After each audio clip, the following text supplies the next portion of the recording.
Les étés se suivent et se ressemblent dans la capitale strasbourgeoise.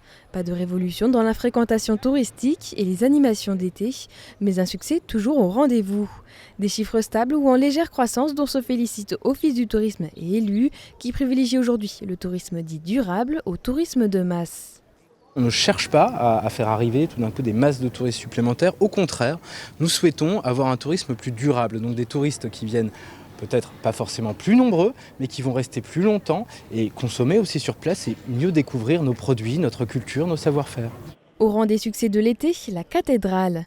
Incontournable dans le paysage, elle est gratuite et sa plateforme a réouvert fin juillet.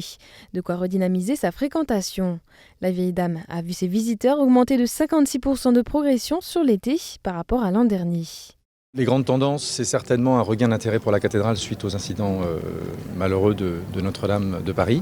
Je pense que les locaux ont voulu redécouvrir leur cathédrale, donc ça nous a aussi permis de resserrer les liens avec les Alsaciens sur ce monument qui leur appartient.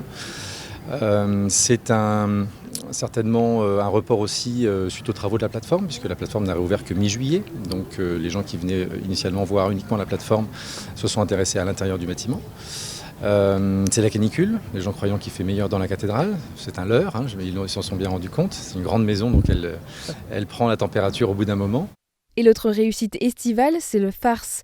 Avec ses 100 000 spectateurs, le Festival des Arts de la Rue semble avoir trouvé son public, mais il pourrait bien être victime de son succès.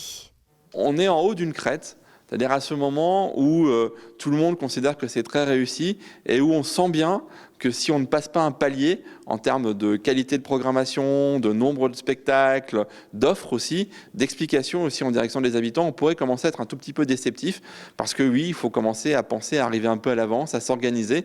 Et puis il faut avoir en tête que c'est un festival, donc on ne peut pas tout voir et la densité de la programmation fait aussi la richesse de ce festival. Les illuminations de l'été, avec le spectacle Hortus sur les quais des Bateliers, désormais piétons, et sur la place du Château, ont attiré 720 000 spectateurs cet été. Les musées, les bateaux et le petit train ont une nouvelle fois fait le plein.